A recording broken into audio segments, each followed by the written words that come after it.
Alright, I just wrapped up my Deadpool review, which is actually I'm uploading to YouTube right now, so go ahead and catch that if you haven't seen that already.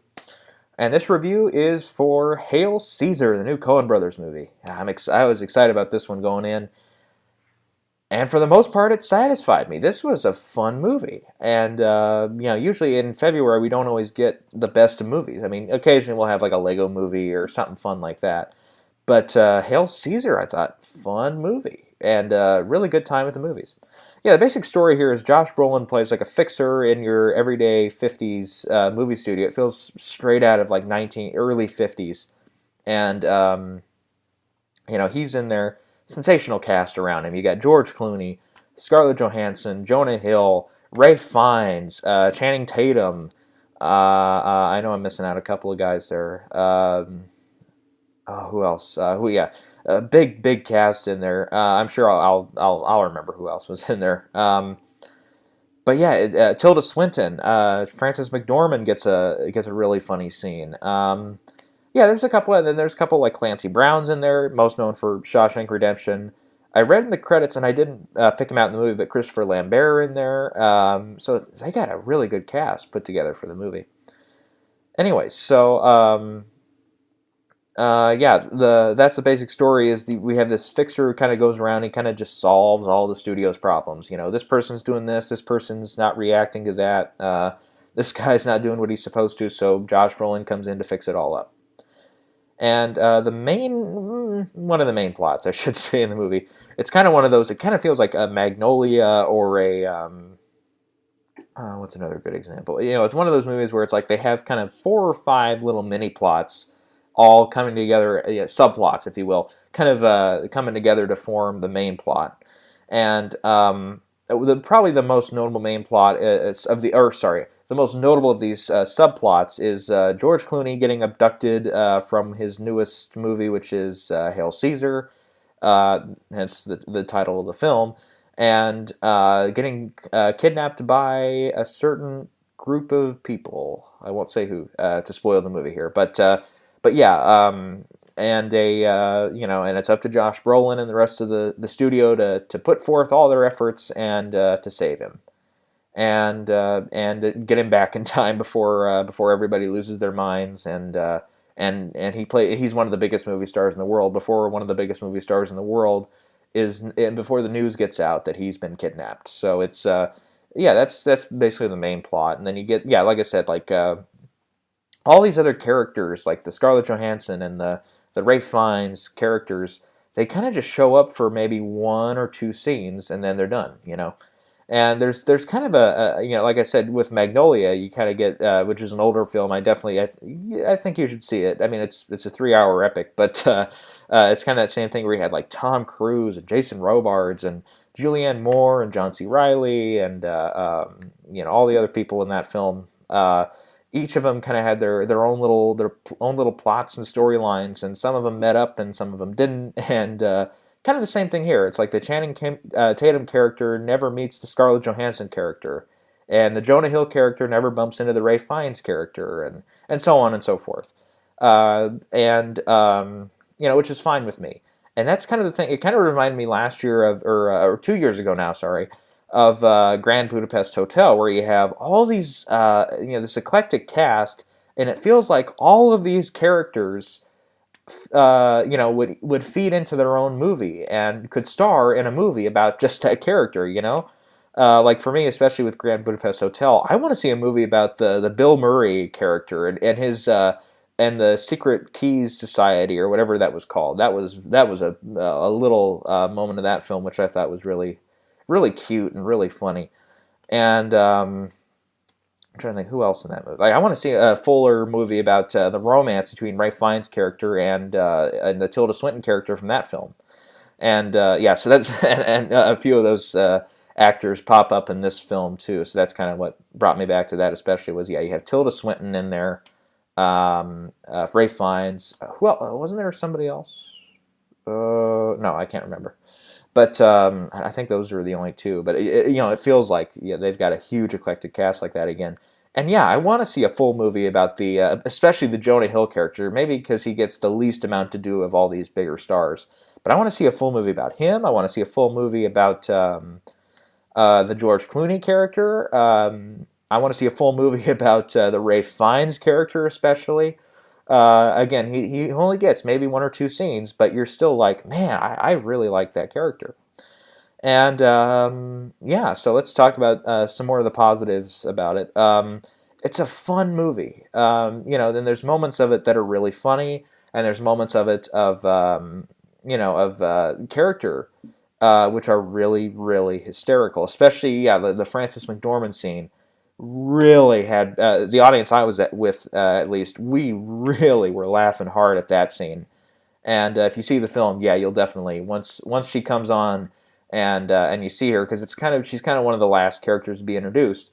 That was really funny, and and yeah, we get to see a little bits and pieces of these films that they're making.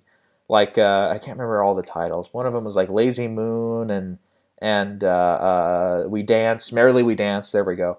There was one, I can't remember what it is, but the Channing Tatum one, his sequence, they do a full tap dance musical number with him and a couple of the other people who are his co-stars in the movie that they're filming there within the movie that I'm reviewing, if you get what I mean here.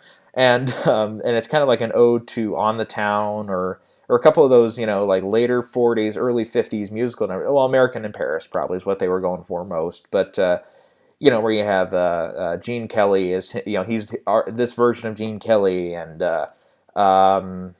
shoot, what's her name? I can't. Scarlett Johansson kind of plays a version of whoever it is, but she gets kind of a fun sequence too. And it's not just that they're making fun of these sequences, of old 50s and 40s musical numbers, or of 40s and 50s westerns, or of those kind of dramas that they had, the all dressed up costume dramas that they do. And it's not that they're making fun of him. It's like that sequence of Channing Tatum tap dancing is a really entertaining sequence, and the Scarlett Johansson sequence where she's like a swimmer or whatever, and it's like one of those swim dance numbers.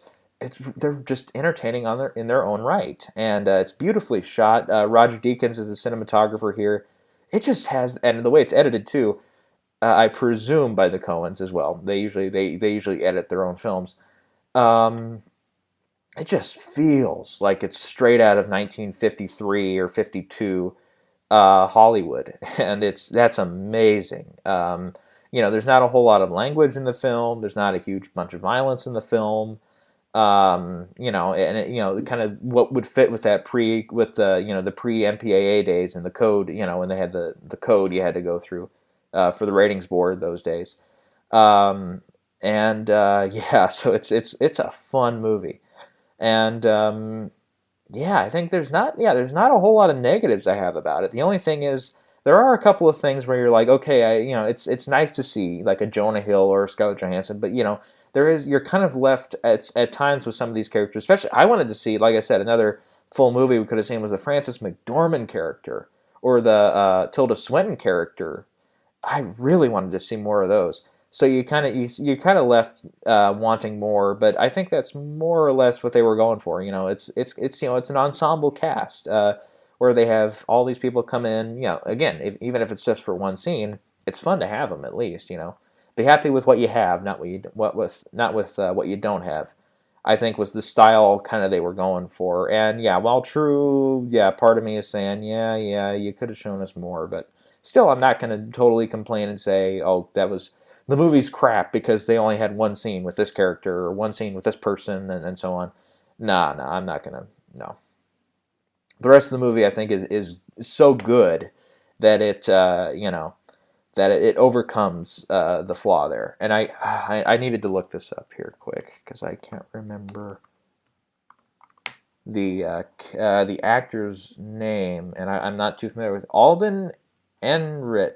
Enrenreich.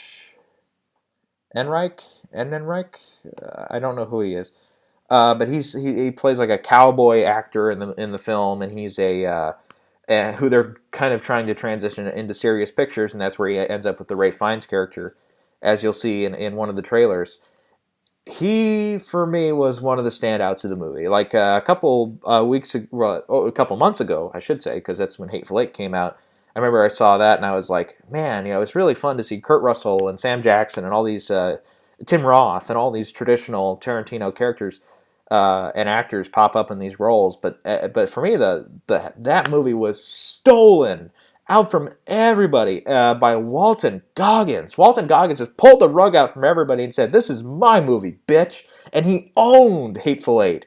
And again, it's kind of the same thing. Part of it might have to do with the audience I was with, because the audience I was with Hateful Eight was a packed crowd. Everybody was there and really into the film. And there's a certain scene where, or in Hateful Eight, where Walton Goggins kind of comes in, and he just starts owning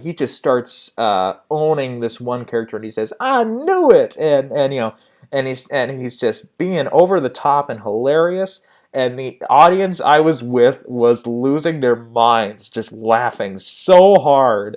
And I swear there were probably a couple of people who were clapping too, as soon as he would finish every one of his lines. And for this film, Hail Caesar, Alden Ehrenreich, or I don't know if I'm saying his Ehrenreich. Yeah, I don't. He's the of the main characters here. He's the one I'm the least familiar with.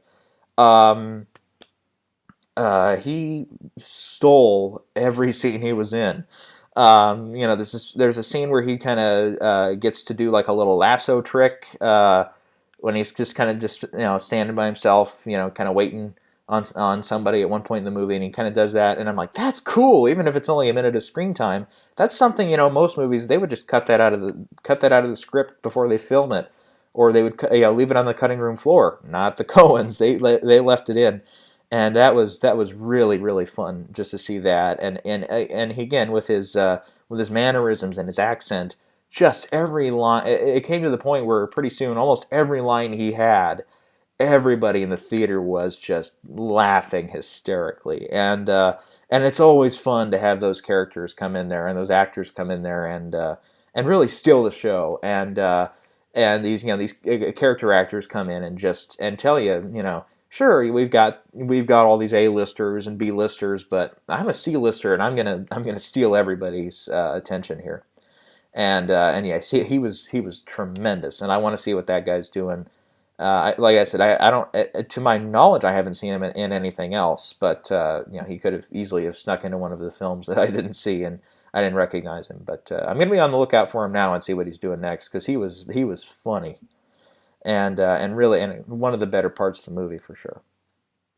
Yeah, so that's one of the negatives. Like I kind of said earlier, it's kind of a negative. Is I kind of wish we'd gotten with a few characters a little more screen time and establishment with them. But oh well, that's kind of just the way the narrative goes. It's just Josh Brolin running around doing he takes care, he checks off this, checks off that on his to do list for the day. So yeah, it's that's kind of what it is.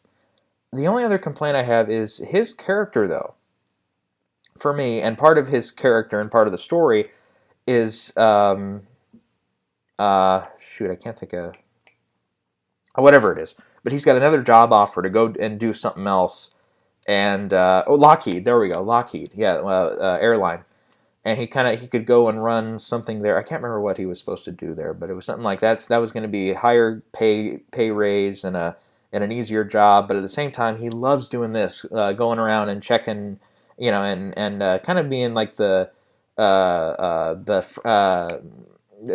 Spacey character on House of Cards, at least in that first season. I don't want to say what happens if you haven't seen that. Definitely check out House of Cards. I was kind of reminded of that because they have season 4 coming up here in a few weeks. I'm going to be dying to see that because especially for me, the first 2 seasons of that show were just spectacular. Season 3, it's still good, but it's kind of more or less been there, done that. Anyways, now that we've kind of gone off the track there, the way he's the majority whip in the first season there, and he's kind of in charge of just getting people to do what everybody else wants them to do. That's kind of more or less what Josh Brolin's role is. And there's kind of that existential crisis that he kind of has to go through. And for me, that part of the film was pretty boring, actually. And of the main characters, I think in the film, he's the one that didn't work for me. of all of them. Like I said, I want to see a full movie of George Clooney. I want to see a full movie of Jonah Hill and all these, Scarlett Johansson, and especially the Tilda Swinton and the Frances McDormand characters. But I don't want to see another film with Josh Brolin. I think unless it's just, unless he's in that the same size role as some of these other character actors in the film, or some of these other characters, I should say, in the film. Yeah, I'm good on his character. I don't want to see any more of him. I just feel like his for me was just kind of the most stagnant, and one of the more uninteresting actually in comparison to the others. But yeah, and like I said, yeah, his existential crisis to me was kind of just drug the film down a little bit, and you felt like he could have. The film could have been like a good solid hour, 35 minutes, without that, but they have to put that in, and it's, an hour and 45 minutes or whatever it is, something like that. And, yeah, so anyways, but yeah, that's really my only two complaints that are enough to drag it down to a 9 out of 10. I really enjoyed the movie. Like I said, there are parts that are very funny and parts that are very entertaining, and it is one of those movies I think you can take everybody to.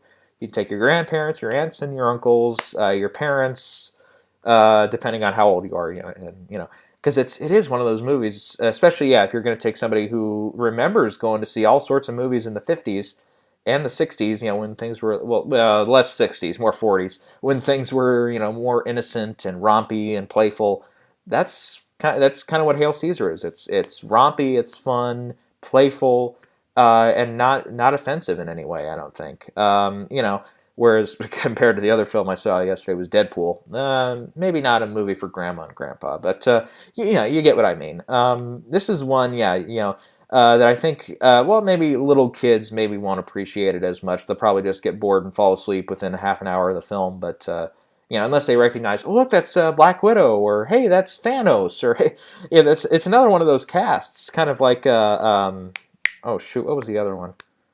I think it was one of the Best Picture nominees this year, where it's like you kind of sit back and you realize, oh my God, everybody in the cast is a superhero, kind of like American Hustle a couple of years ago. But shoot, what was it? I can't remember now. Oh well, it doesn't matter. This is another one where let's look at the cast here. You got Josh Brolin, he's Thanos. George Clooney played Batman. Ray Fiennes, well, he was Harry Potter, so he's got one of those big franchises. Jonah Hill, well, 21 Jump Street, okay. Scarlett Johansson, that's Black Widow. Tilda Swinton was in the Chronicles of Narnia, so she gets her own franchise there. And Channing Tatum with, obviously coming up as, who's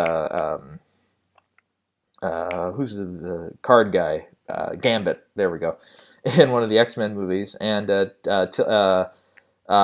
McDormand, well, none that I can think of these bigger franchise films. She's kind of the most character acty of these, with the exception of the Alden Ehrenreich guy. Anyways, but yeah, it's another one of those casts. God, that makes me think. What was? Shoot, I can't think of what it was. But it was another one of those like ensemble casts where you're like, oh my God, everybody's a superhero. It kind of tells you, who, just how expansive now the superhero now subgenre really is.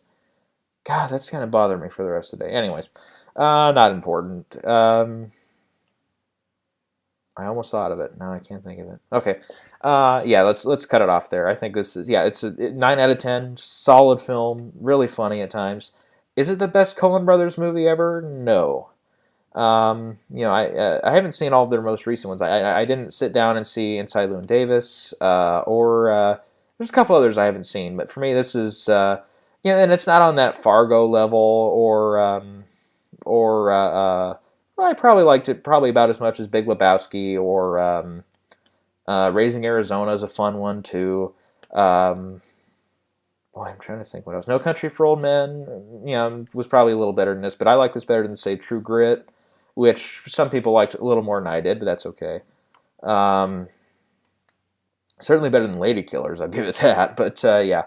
Anyways, yeah. So let's end it there and say it's a great film that you can take almost the whole family to. Again, little kids probably that 10 to 3 range probably won't dig it, but you know, 11, 12 year olds, I think, will probably get into it and at least start to recognize some of the actors in it, so they can at least have that. But yeah, yeah. So yeah, it's a good film. Go see it. All right. Till next time, guys.